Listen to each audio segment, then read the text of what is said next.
오늘 말씀드릴 내용은 서비스형 랜섬웨어 방어 기법인데요. 지금 오늘 여기에 그 부스나 강의를 하시는 대부분의 포커스는 이 해커의 침입이라든가 탐지, 어떻게 하면은 사이버 위협으로부터 막을 수 있는가, 이 막는 부분에 포커스가 되어 있습니다. 근데 실제로 가장 어떻게 보면 중요한 부분은 사고가 났을 때 어떻게 대처할 수 있는가가 부분이 되게 중요한 부분인데요. 제가 이 주제를 다루게 된 이 서비스형 랜섬웨어는 사실은 아주 심플한 얘기고, 이렇게 랜섬웨어를 쉽게 일반인들이 사용할 수 있기 때문에 우리 개인뿐만 아니라 기업들도 언젠가는 이런 사이버 어택에 당할 수 있고, 그런 문제가 발생했을 때 과연 나는 나의 자산, 나의 데이터를 어떻게 안전하게 지킬 것인가에 대한 어떤 그 안전책을 만들어두는 그런 솔루션들을 소개하는 시간으로 말씀드리겠습니다. 랜섬웨어 에즈 서비스, 특별히 어려운 정의는 아닙니다. 하지만 랜섬웨어 에즈 서비스에 대해서 간단하게 말씀을 드리고, 그리고 랜섬웨어의 공격 방법이라든가 대응 전략에 대해서 말씀을 드리고, 이런 사고가 났을 때 어떻게 방어할 수 있는가, 어떻게 개인이나 기업의 데이터를 안전하게 보호할 수 있는가에 대해서 말씀드리도록 하겠습니다. 랜섬웨어는 여러분 다 아시겠지만은 시스템을 암호화한다든지 해서 금전을 요구하는 그런 프로그램을 말씀드리고, 랜섬웨어 서비스는 이전까지는 해커가 기본적으로 고도의 지식을 갖추어야 됩니다. 전반적인 IT 지식뿐만 아니라 프로그래밍 영역까지 깊은 지식을 통해서 타겟되는 어떤 데이터 센터를 뚫고 랜섬을 한 다음에 돈을 요구하는 방법이 기존까지의 방법이라면, 지금은 일반 사용자, 하다못해 여러분 그 언론에 많이 나오는 중학생, 고등학생들도 쉽게 특정 기업을 해킹할 수 있고, 이런 범죄에 이런 서비스를 이용할 수가 있습니다. 그래서 랜섬웨어를 직접적으로 운영하기보다는 이런 서비스를 도움을 받아서 랜섬을 해서 뭔가 이득을 취하는 그런 서비스를 랜섬웨어 서비스라고 합니다. 랜섬웨어 서비스 비즈니스 모델은 서비스형 모델인데요. 기본적으로 아시겠지만은 그 구독형입니다. 그래서 내가 특정 사이트나 또는 특정 인의 데이터를 랜섬하고 기업의 어떤 금액을 요구할 수 있는 어떤 그런 분위기가 되면은 가입을 합니다. 그러면은 관련된 모든 지식, 절차, 프로그램, 모든 내용들을 서비스해 줍니다. 그래서 전혀 지식이 없는 분들도 그 가이드에 따라서 해킹을 할 수가 있고, 해킹 후에는 수익이 분배가 됩니다. 해킹을 직접적으로 한 참여자, 그리고 이 해킹에 참여자를 도움을 준 그룹들, 이 그룹들이 5대5, 6대4 형태의 어떤 수익 분배를 하게 만들어주고요.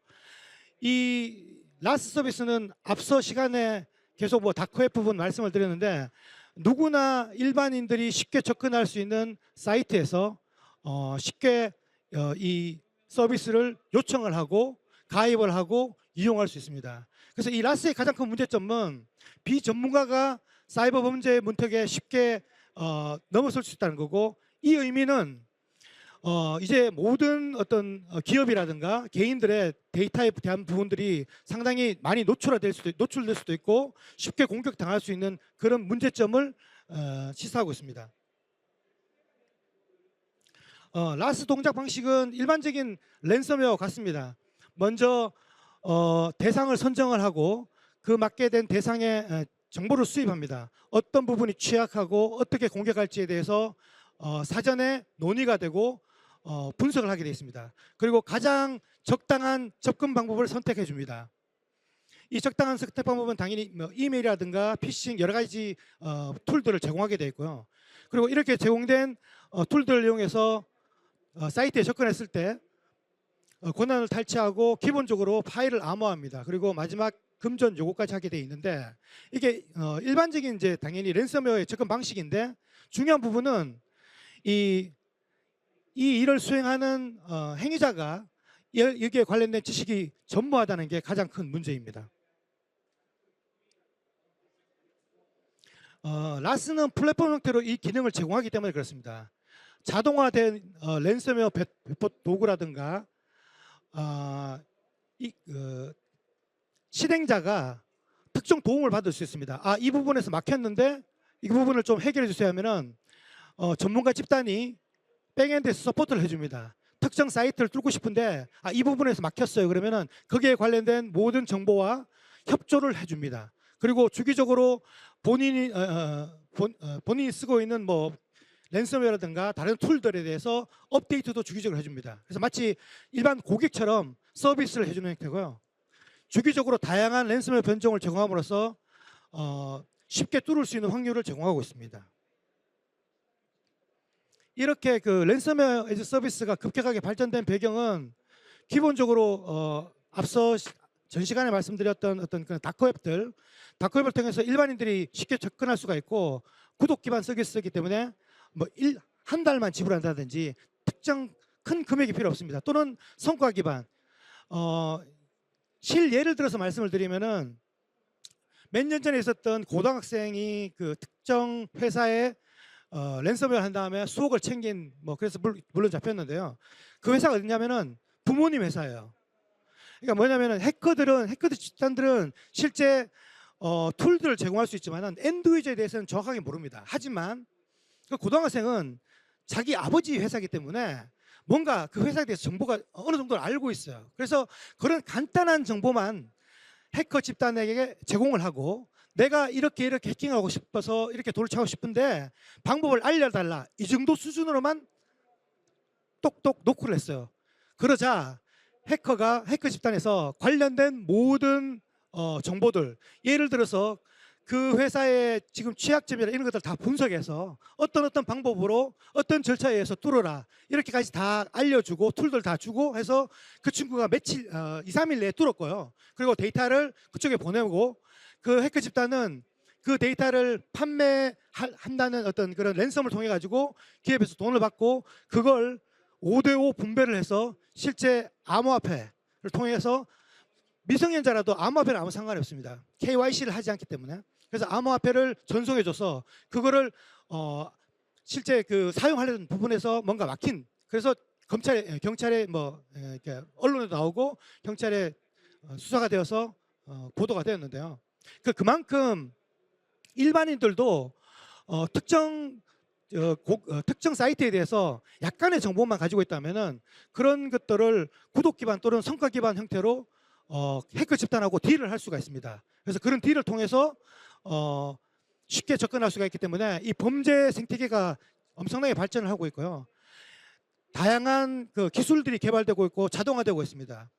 그리고 툴킷들이 아주 자유롭게 배포가 되는데 이 서비스에 가입되면은 본인이 생각하고 있는 어떤 특정 사이트뿐만 아니라 관심 있는 부분 그리고 본인이 생각하기에 가장 어떻게 보면 취약하다고 생각하는 부분들에 대해서 아이디어를 내면은 그게 맞게끔 랜섬웨어라든가 툴킷들을 제공해주는 그런 형태를 취하고 있고요. 당연히 이제 암호화폐로 전송이 되기 때문에 익명성이 보장이 됩니다. 그래서 쉽게 추적당하지 않고 요즘은 대기업이라든가 공공기관 특히 정부기관까지 그래서 뭔가 금액이 큰 부분까지 확대가 되고 있고요. 더 큰 문제는 이제 범죄적 커뮤니티가 협업이라든가 확산을 통해 가지고 점점 커진다는 부분이 있고 전 시간에 나왔지만은 전 시간은 사실은 방어하는 입장인데요. 요즘은 AI를 사용해서 이런 패턴 분석이라든가 여러 가지 대안을 제시할 수 있습니다. 마찬가지로 해커들도 이 랜섬웨어 서비스에 AI와 접목을 합니다. 그래서 요즘은 지능형 피싱 공격. 예를 들어서 특정 고객사의 운영자다. 그러면 그 운영자의 소셜 아이디, 어떤 메시지를 보내는지, 어떤 행동 패턴을 가지고 있는지, 이 사람은 어떤 약점을 가지고 있는지까지 AI가 다 분석을 해서 최적의 공격 방법을 선택하게 해줍니다. 그만큼 지능형 피싱 공격. 그래서 전혀 문자를 예를 들어서 문자도 여러분들이 여러분 전화번호부에 있지 않은 문자들은 보는 순간 이건 피싱이라고 스미싱이라고 생각하겠지만은 예를 들어서 엄마라고 떴어요. 엄마라든지 아니면 자기 알고 있는 친구의 이름으로 뜬다든지 이럴 경우에는 당할 수밖에 없는데 마찬가지로 아주 교묘히 AI가 특정 운영자, 특정 회사에 맞게끔 패턴 분석을 통해서 이런 지능형 피싱 공격을 합니다. 그래서 아주 보안에 대해서 철저한 교육을 받고 항상 이런 위협에 대처한다고 생각하고 있지만은 의외로 쉽게 뚫릴 수 있는 약점이 있고요. AI 또한 늘 자동화된 취약점을 탐색하고 있습니다. 그리고 공격이 실패할 경우에는 AI 스스로 무작위 형태로 변종을 생성할 수가 있습니다. 그래서 랜덤하게 생성된 이 변종들은 물론 무작위이기 때문에 100% 확정된 건 아니지만 어쨌든 고객 사이트에 접근할 가능성이 있고요. 그리고 내가 특정 사이트를 얘기해 줬을 때 그 표적에 맞춰서 공격할 수 있는 예를 들어서 공격 시나리오 GUI 툴을 주면은 GUI 안에 다이아그램까지 제공을 합니다. 출입구는 어디고 이 서버를 어떻게 공격하고 데이터는 어디가 있고 이런 부분들까지 다 확인을 해서 데이터 빼오는 능력까지 다 그래픽화 시켜줍니다. 그리고 지금 앞선 시간에 말씀드렸던 AI 기반의 방어 시스템 이걸 리버스 엔지니어링을 해서 현재 AI 기반으로 방어하고 있는 부분들을 다시 리버스 엔지니어링을 해서 이걸 무력화하는 부분들을 이 라스 시스템에 집어넣고 있습니다. 그리고 AI를 통해서 대규모 공격을 자동화하는 솔루션들을 사용하고 있고요. 그래서 이런 여러 가지 형태로 발전을 하고 있는데 사실은 제가 이런 공격 이런 부분들을 말씀드리고 싶은 건 아니고요. 우리는 여기에 대응을 해야 되는데 여러 가지 사실 여기 지금 출품되어 있는 많은 솔루션들이 있어요. 다 앞단에서 맞는 부분이고 다 우리가 어떻게 보면은 자물쇠로 잠그는 거죠. 근데 제일 처음에 있는 저 인식 제고 부분인데요. 거의 대부분 사이트가 이런 해킹 사고가 난 다음에 똑같은 경험을 겪게 되는데 작년에 있었던 예를 들어서 골프 그쪽이라든가 특정 거의 대부분이 솔루션들을 삽니다. 보안에 관련된 그리고 거의 레코멘드하는 모든 솔루션들을 구매하고 있고요. 나름 보안에 관련된 안정책들을 만들어줍니다. 하지만 조그마한 홀들 예를 들어서 외부에서 협력사가 보내온 메일 속에 영업 관련 엑셀 파일이 있었다. 거기에 랜섬웨어가 깔려 있었고 악성 코드에서 계속 확산되어서 결국은 메인 시스템까지 들어간다든가 또는 데이터가 탈취된다 이런 사고들이 나는데 그래서 제가 이 첫 번째 인식 제고라고 말씀드리는 부분은 보안은 하되 반드시 우리 기업 또는 내 개인도 마찬가지로 항상 해커의 먹잇감이 될 수 있다고 생각을 해야 됩니다. 그래서 두 번째 적혀 있는 안정적인 백업 시스템을 구축해야 됩니다. 근데 지금까지 구축되어 있는 백업 시스템은 거의 대부분 해커의 먹잇감입니다. 왜냐하면은 해커도 백업 시스템이 구축되어 있다는 걸 알고 있고 이런 백업 시스템을 파괴하는 방법도 알고 있습니다. 그래서 최소한 해커가 돈을 요구할 때는 저런 백업 시스템까지 완전히 파괴시킨 후에 랜섬을 하게 되어 있습니다. 그 뒤에 나와 있는 멀티팩터 인증이라든지 가능하면 망분리를 한다든지 교육을 한다든지 최신 패치를 한다든지 물론 다 좋은 얘기입니다. 하지만 가장 중요한 거는 내 사이트 또는 나 자신도 해커의 먹잇감이 될 수 있고 왜냐 앞처럼 AI를 이용하든 라스 플랫폼을 이용하든 다양한 형태로 공격이 들어오고 있고 언젠가는 그런 사고가 났을 때 과연 나의 데이터는 안전한가 내 데이터 중에 최소한 나의 업무에 영향이 없는 중요한 데이터는 보관되고 있는가 이런 부분들을 항상 생각해야 됩니다. 이 사례는 지금까지 나와 있는 기업을 대상으로 한 해킹 사례의 99.99%가 이 사례입니다. 다른 사례는 거의 없어요. 왜냐하면 해커가 직접적으로 데이터 센터를 뚫는 것은 현재 기술로는 거의 불가능합니다. 해커가 데이터 센터를 뚫는 거의 유일한 방법은 99%의 방법은 운영자 또는 회사 내에 있는 PC를 감염시키는 방법입니다. 그 감염은 앞서 말씀드렸듯이 아주 교묘하게 만들어 놓은 이메일의 뭐 첨부 파일 또는 피싱 사이트를 통해서 클릭하게 만들고, 그래서 지금까지 발견되지 않은 악성 코드를 이용해서 계속 확산해 나갑니다. 그러다 운영자 중에 예를 들어서 특정 시스템 AD 윈도우의 액티브 디렉토리의 권한을 가지고 있는 운영자 PC를 얻게 된다. 그러면은 액티브 디렉토리는 모든 서버의 크리덴셜, 비밀번호라든가 모든 걸 다 가지고 있습니다. 그래서 걔를 침투를 하고 그다음에 운영 서버를 하나씩 장악해 나가기 시작합니다. 근데 중요한 거는 해커가 반드시 하는 일이 있어요. 첫 번째, DR 사이트에 스토리지가 있는지를 확인합니다. 그래서 걔는 무조건 삭제를 시켜버립니다. 두 번째 하는 게 백업 시스템을 어떻게든 찾아냅니다. 백업이 없는 회사는 없거든요. 어떤 형태든 백업은 있습니다. 그래서 백업 스토리를 찾아내서 백업 스토리지를 삭제를 합니다. 그리고 마지막으로 하는 게 지금 현재 메인 시스템의 논리적으로 인식할 수 있는 그런 넘버링 같은 것들을 암호화시킵니다. 그래서 갑자기 온라인 중에 모든 디스크가 다 떨어져 나가 버립니다. 그래서 고객은 알게 되죠. 갑자기 무슨 일인가. 다시 보니까 하면 디스크가 붙지 않는다. 보면은 런이 암호화되어 있기 때문에 안 되고요. 바로 즉시 메일이 날라옵니다. 당신 이런 형태로 런이 암호화되어 있으니까 암호를 푸는 키를 주겠다. 돈 내놔라. 이렇게 이루어지는 게 거의 대부분의 데이터 센터를 해킹하는 방법입니다. 이런 사례를 접했을 때 이게 남의 얘기가 아니고요. 거의 대부분 기업은 이런 형태로 랜섬을 하게 돼 있는데, 이런 형태에서 과연 나는 나의 데이터를 어떻게 지킬 것인가에 대해서 말씀을 드리도록 하겠습니다.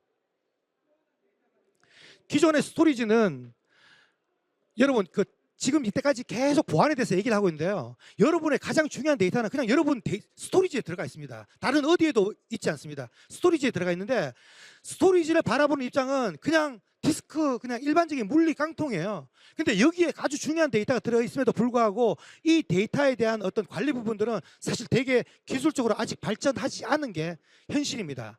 그래서 비인가자가 스토리지로 들어온다든지, 해킹에 대해서 뭐 변조한다고 해가지고 알람을 준다든지, 아예 못하게 한다든지, 이런 여러 가지 솔루션들이 현재 스토리지 기능 자체에는 없습니다. 그걸 못하기 때문에 외부의 방어 시스템을 갖춰주는 거죠. 하지만 외부가 뚫리면은 이 스토리지 자체도 스스로 방어를 해야 됩니다.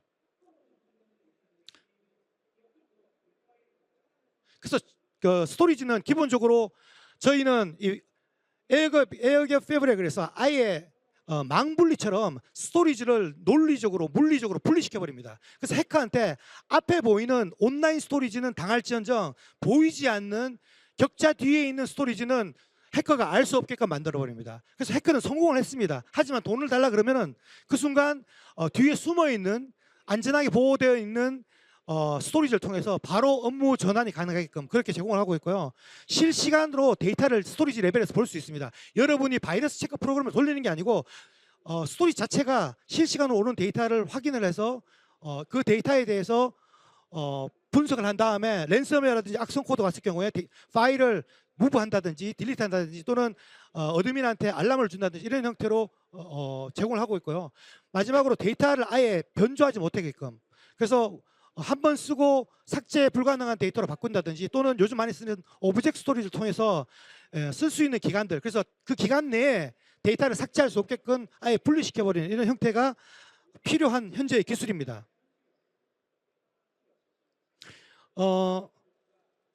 저희 스톤플라이가 가지고 있는 기술은 잠시 말씀드렸던 에어갭, 망분리를 통해서 스토리지를 안전하게 보호하는 거, 그리고 볼륨 자체를 삭제할 수 없게끔 만들어 드립니다. 앞서 해커가 하는 것 중에서 마지막으로 랜섬을 하기 전에 마지막으로 하는 게 온라인 스토리지에 대해서 암호화를 합니다. 또는 온라인 스토리지 또는 프라이머리 스토리지 말고 DR 스토리지의 런을 삭제를 합니다. 근데 볼륨에 대해서 아예 건들 수 없게끔 저희는 막아버립니다. 원초적으로. 그래서 중요한 데이터는, 물론 일반적인 데이터는 그냥 자유롭게 쓰시되, 기업의 가장 중요한 데이터는 아예 그 볼륨 자체를 삭제 자체가 불가능하게끔 수포 유저 권한으로도 이 볼륨 자체를 삭제할 수가 없어요.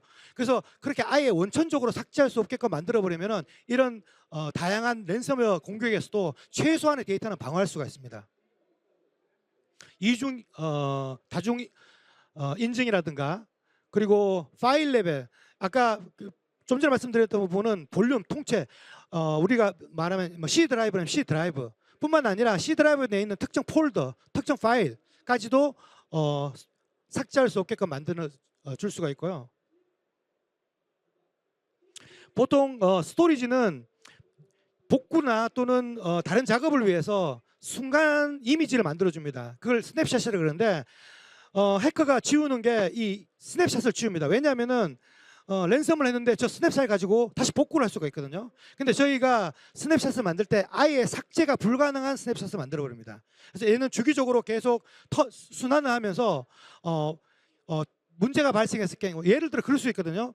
뭐 공격을 당했는데 3일 전에 파일이 암호화됐어요. 그러면 4일 전 거는 원래 파일이 존재합니다. 그러면 4일 전 걸로 돌아가고 싶을 경우에 가장 빨리 복구하는 방법은 백업에 있는 데이터를 찾을 수도 있지만은 저 이뮤터블 스토리지 스냅샷에 있는 데이터를 가지고 즉각적으로 바로 사용할 수가 있는 영역입니다. 그리고 스토리지 자체 내에 안티바이러스 스캐너 기능이 들어가 있습니다. 그래서 PC에 부담을 주지 않고 서버에 부담을 주지 않고 스토리지 내에서 자체적으로 온라인으로 계속 체크를 하고 있다가 어드민한테 알람을 날리거나 자동으로 삭제해버리는 그런 기능을 가지고 있습니다.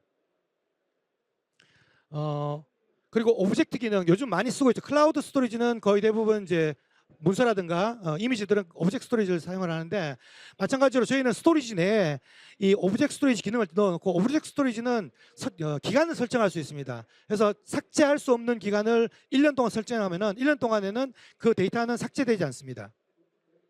그리고 지워진 지 며칠 되지 않은 데이터들은 바로 또 복구가 가능해야 되거든요. 그래서 저희는 휴지통 기능을 스토리지 안에 넣어둡니다. 그래서 저희는 스토리지 장비 시스템입니다. 근데 저희 중에서 가장 중요한 기술 부분인데요. 스토리지는 한 박스인데 맨 밑에 보시면은 이 실제 저장 장치 하드 디스크가 있습니다. 근데 두 그룹으로 나누어져 있습니다. 왼쪽 그룹 5개, 오른쪽 그룹 4개가 있는데요. 저 왼쪽 그룹은 왼쪽으로 쭉 올라가시면은 SCVM이라는 컨트롤러에 묶여 있습니다. 그리고 저 오른쪽에 있는 것들은 TSCVM이라 그래서 세컨더리로 모여 있습니다. 그래서 일반적인 모든 고객은 저 SCVM으로 통해서 스토리지를 서비스 받게 되어 있습니다. 여러분들이 많이 쓰시는 예를 들어 다스 볼륨 또는 샘 볼륨, 오브젝트 볼륨들이 다 저 왼쪽에 있는 SCVM 컨트롤러를 통해서 서비스가 되는데요. 해커 입장에서도 쟤는 보입니다. 왜냐하면은 모든 크리덴셜을 다 탈취했을 경우에 당연히 저 SCVM에 들어갈 수가 있고 저 안에서 활동을 할 수 있습니다. 그래서 첫 번째로 하는 게 볼륨을 지웁니다. 또는 볼륨의 인크립션을 합니다. 그래서 왼쪽 볼륨은 보이되 해커가 볼 수 없는 부분은 저 오른쪽 부분입니다. 이 오른쪽 부분은 외부로는 서비스를 하지 않고요. 내부적으로 저 SCVM과 TSCVM만 쉽게 통신을 하게 되어 있습니다. 그리고 평소에는 셧다운 되어 있습니다. 그리고 중간에 정해진 시간에 웨이크업해서 리플리케이션 복제를 한 다음에 다시 셧다운 되어 있습니다. 그래서 일반적으로 해커가 저 TSCVM을 알 수 있는 방법은 없고요.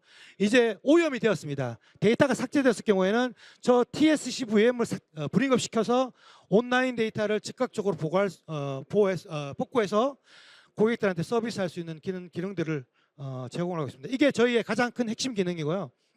데이터를 삭제할 수 없다든지 파일을 삭제할 수 없는 기능들은 기본들 기능입니다. 그래서 여러분들이 다른 모든 앞단에 막는 솔루션 좋습니다. 당연히 막아야 되고요. 하지만 우리 회사도 내 자신도 항상 해커의 먹잇감이 될 수 있다고 생각을 하고 해킹이 되었을 때 내 데이터가 암호화되거나 중요 데이터에 의해서 회사의 어떤 기업의 운명까지도 걸렸을 경우에 과연 내가 한 번의 데이터를 가지고 있느냐 없느냐는 그 회사의 운명을 가늠할 수가 있습니다. 그래서 이런 마지막 본 하나를 가질 수 있게끔 뭔가 최후의 방법을 마련해 두시는 게 가장 안전한 IT 시스템을 운영하는 방법이라고 생각이 듭니다. 뒤에 여러 내용이 나오는데요. 저희가 바로 나가시면은 바로 앞에 부스가 있습니다. 더 자세한 질문은 거기서 받도록 하고요. 여기까지 마치도록 하겠습니다. 질문 있으시면 질문 받도록 하겠습니다.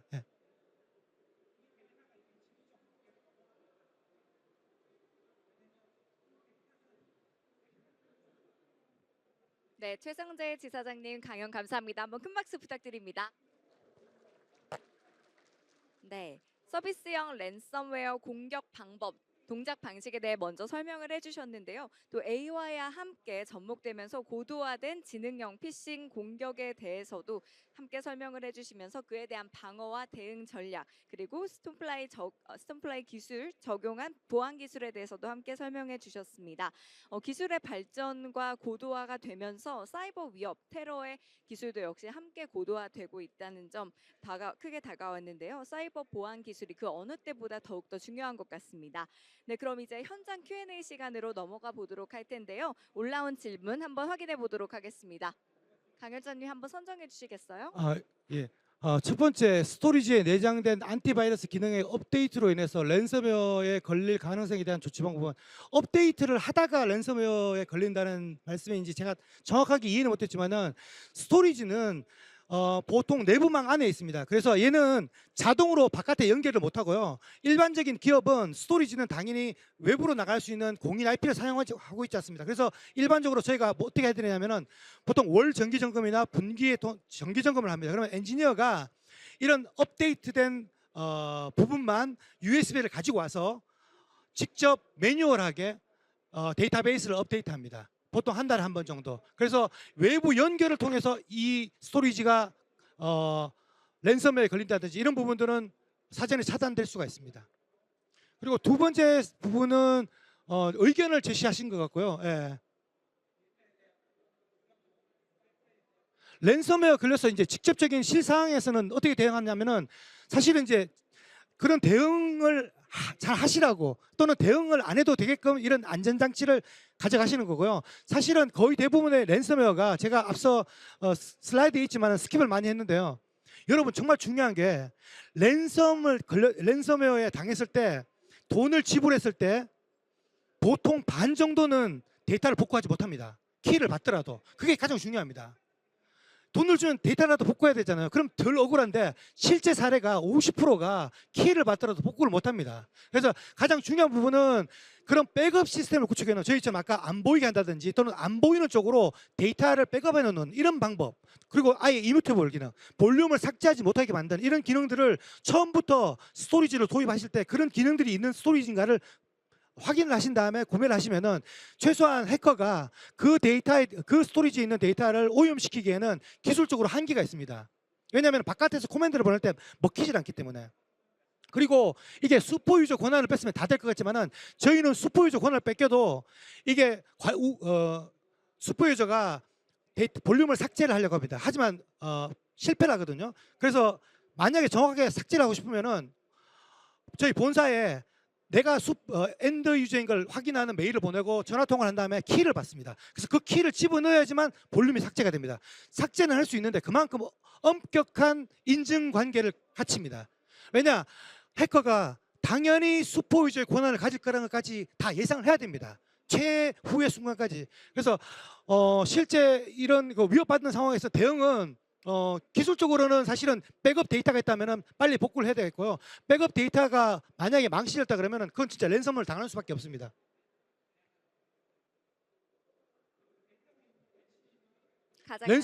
마지막 질문은, 랜섬웨어 공격자가 직접 공격하는 것이 아닌 서비스화 시켜서 판 뒤에 공격했을 때 어떤 장점? 거의 대부분 수익을 나누어 가지는 구조입니다. 그래서 랜섬웨어 집단이 현재 한 20개가 세계에서 활동을 하고 있는데요. 1년에 300억 불 정도 벌고 있거든요. 그래서 많이 버는 데는 뭐 2조, 4조씩 벌고 있습니다. 걔들의 수익 구조는 수익을 나누는 방식입니다. 그래서 성공을 하면은, 예를 들어 10억을 랜섬 받았다 그러면은 그 계좌를 보통 자기들 계좌로 받고요. 그리고 나누어서 그쪽한테 50%를 돌려주는 방식입니다. 그래서 당연히 그 서비스를 함으로써 이익을 극대화시키는 거죠. 그게 그들의 어떻게 보면 살아가는 방법입니다. 네, 한 가지가 더 올라온 것 같은데요. 같은 제일 위에 같은 겁니다. 네, 실제 대응 방식 다 했습니다. 네.